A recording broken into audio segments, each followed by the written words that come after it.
জেলখানায় আমি 3টা বছর মাওলানা মামুনুল হক আমার পাশে ছিল। মাঝে মাঝে আমারে বলতো, হামজা বাইরে থাকতে কি ভাবতাম, আমার ভেতরে এসে কি শুরু হইল, আমরা কি মনে করতাম আর বাস্তবতা আসলে কোথায়। আমরা মারামারি করেছি টুপি নিয়ে, কয় কলে টুপি মাথায় দেবো আমি এই নিয়ে, হাত বাঁধবো না হাত ছেড়ে দেবো, মোনাজাত করবো না মোনাজাত হাত ছেড়ে দেবো, এই নিয়ে গন্ডগোল করি আমরা। আর এখন দেখছি ওরা কোথায় পৌঁছিয়েছে। ওরা সংখ্যায় বেশি না 20 জন, কিন্তু আমরা 80 জন হওয়ার পরেও পালিয়ে পালিয়ে বেড়াই, মার খাই। জেলের ভেতরে শুধু আটক করে রাখে না, সবচাইতে বেশি কষ্ট দিয়েছে এই জালেমেরা আলেমদেরকে। কত মার্ডার মামলার আসামি দেখতাম রাজার হালের ভেতরে খাচ্ছে, ঘুরছে, মাস্তানিও করছে। আর আমরা 76 জন আলেম এক জায়গায় ছিলাম, আমাদেরকে কি কষ্ট দিয়েছে। যোগাযোগ বিচ্ছিন্ন, মানবতা বিরোধী অপরাধ বলে ওরা খুঁজে পায় না। ওরা মানবতা বিরোধী অপরাধের বিচার করে, এই আয়না ঘরের সাথে যারা জড়িত সবচাইতে মানবতা বিরোধী অপরাধের সাথে শামিল না এরা। আপনি যে খুঁজে পান না যে কি দোষ আমার। গতকালকে ওর ছেলে নাম নিতে আমার কেমন লাগে না, স্ট্যাটাস দিয়েছে যে দেশের মানুষ আমার মাকে কুকুরের মতো তাড়িয়ে দিল। বাঘের মতো তাড়াবে, কুকুরের মতো তাড়িয়েছে, কপাল ভালো। আর 4.5 থেকে 5 মিনিট হলে কেল্লা ফটো হয়ে যেত। ওইটা নিয়ে নুন দিয়ে দুধ দিয়ে ভাত খাওয়ার কথা বলতো না মাঝে মাঝে। কয়েক জায়গায় আগুন লাগালে মনে হচ্ছে পড়ে যাবো, অত ভাত দুধ দিয়ে খায় না, এবার আপনি খান।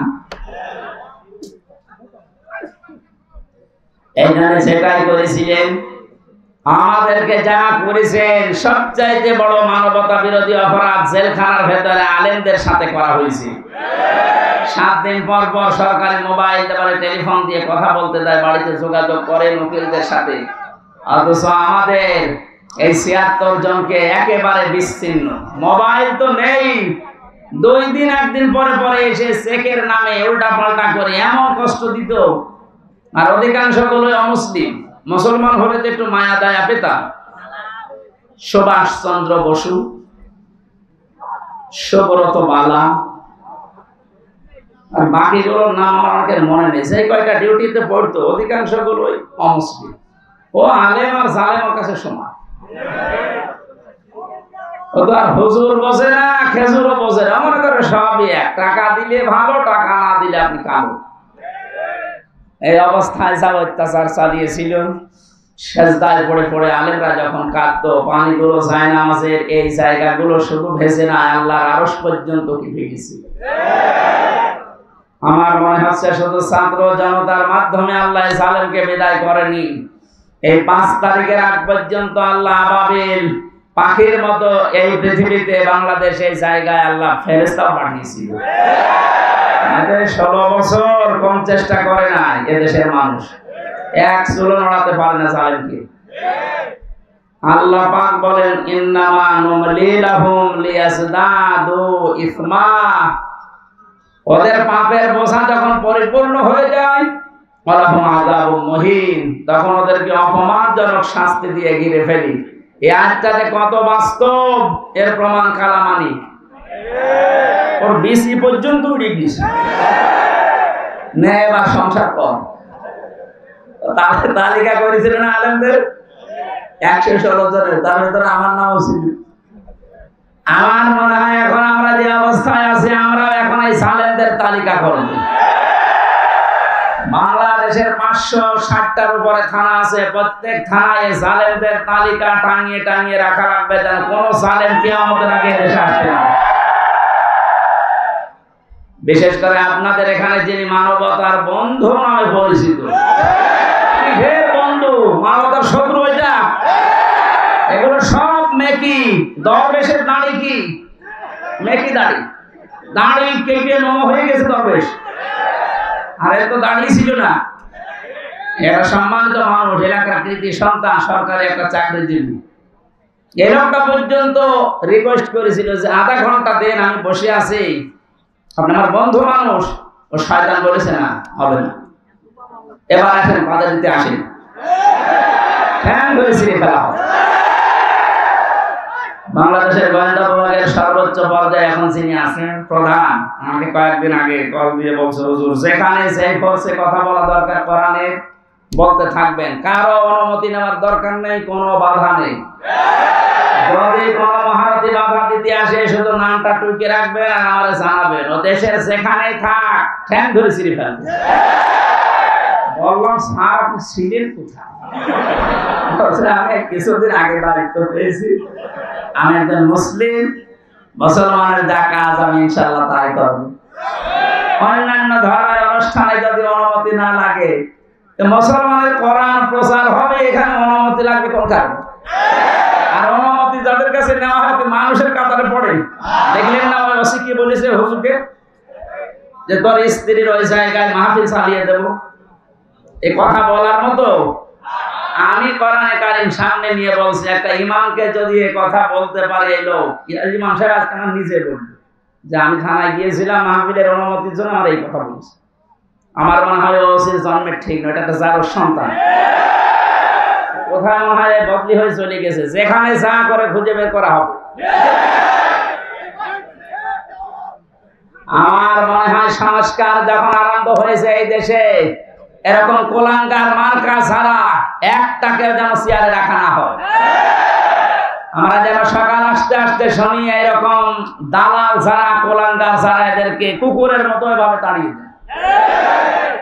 নিজেরাই বলছে যে আমার মাকে দেশের মানুষ কুকুরের মতো তাড়িয়ে দিতে, আপনার অনুসারী যারা আছে তাদেরকে কুকুরের মতো দেশের জনগণ তাড়িয়ে দেবে। কারণ এদেশে আপনি যাই করেন কোরআনের বিরুদ্ধে যে টিকে থাকতে পারবেন না। এটা না, আগামীতে যারা আসবেন সে যে আসবে তাদেরকেও যেন সতর্ক থাকা লাগে, বা তারা যেন সতর্ক থাকে যে কোরআনের বিরুদ্ধে অবস্থান নিলে কিন্তু তার কপালে জালেমের মতো পড়বে।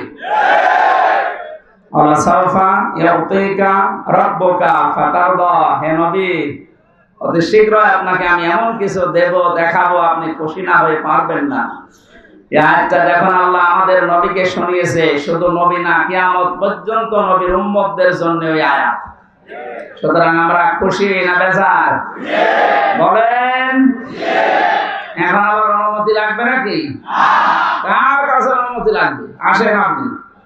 কালকে আমার দিনের বেলা ছিল যশোর বেনাপোলে, রাতে ছিল সাতক্ষীরায়। ওসি সাহেব এসে বলছে, হুজুর আপনার সাথে একটু খাবার খাবো। কেন? গত বছর আপনাকে আমি আসতে দেয়নি, এই জন্য মাপ চাবো। কিসের মাপ? আপনি আবার রাগ করেন না, আমার হাত বাঁধা ছিল। কয়েকদিন আগে আমার মামলা যা ছিল সব আদালত ঢিসমিস করে দিয়েছে, সব খারিজ, বেকসুর খালাস, কোনো দোষ পাইনি এরা 3টা বছরে। আমি মনে হয় যে বলতে গেলাম যে আদালত 3টা বছর তো মামলা আপনার কাছে আসতো, তখন তো বললেন না যে না কোনো কিছু পাচ্ছি না, মামলার বিচার করব কি দিয়ে। এখন বলছে যে কোনো মাল নেই, কি দিয়ে বিচার করব। এতদিন বললেন না? উনি লাজবাব, কিছু বলতে পারতো না। এই কথা বলতো যে হুজুর আমার হাত বাঁধা ছিল। কি বলতো? আমরা চাই ওনার যেমন এখন হাত খোলা। এদেশে 1628টা চেয়ার আছে, মেন জায়গা যারা চালায়, এর 1627টা চেয়ার সব ছিল হাত বাঁধা, একটা চেয়ার শুধু হাত খোলা ছিল। কথা বলছেন?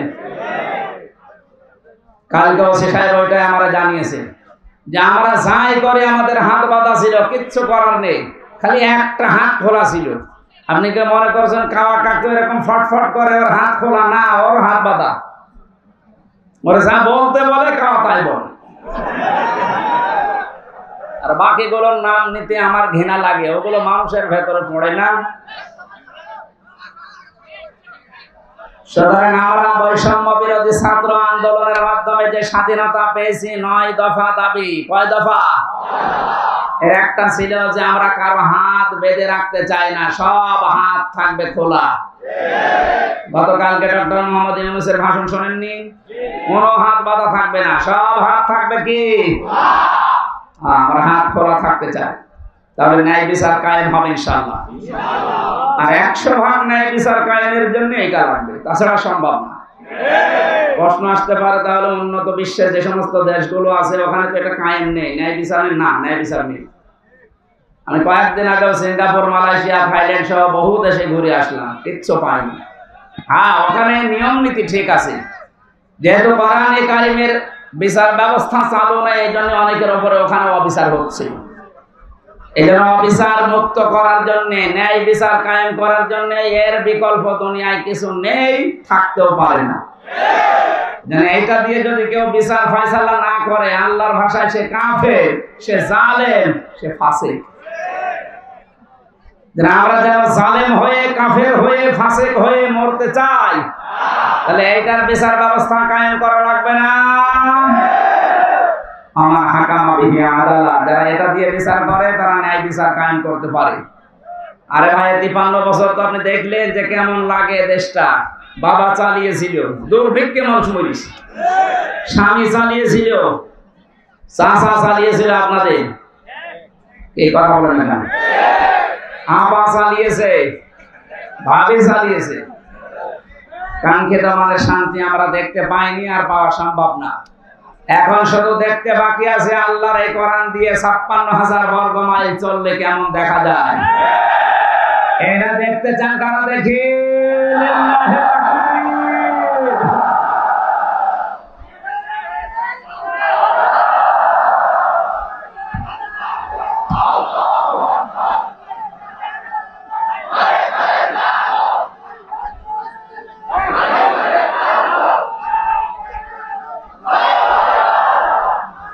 আলহামদুলিল্লাহ, যে আল্লাহ আমাদেরকে আজ তাফসীরুল কোরআন মাহফিলে কোরআনের তাফসীর শোনার জন্য নিয়ে আসলেন, এটা একটা নিয়ামত। এই কারণে আমরা খুশি, বলছি আলহামদুলিল্লাহ। দরুদ পড়ছি, সালাম পাঠাচ্ছি আমাদের নবী মুহাম্মদ রাসূলুল্লাহ সাল্লাল্লাহু আলাইহি ওয়াসাল্লামের প্রতি। আমি গতানুগতিক কথা বলি না, যা বলি ওখান থেকে একটা বাস্তব শিক্ষা নিয়ে আসি। বিশ্ব নবীকে আল্লাহ পুরা কোরআন শরীফে 7টা নামে ডাক দিয়েছেন। এখানে আলেম নেই? আছে, আলহামদুলিল্লাহ।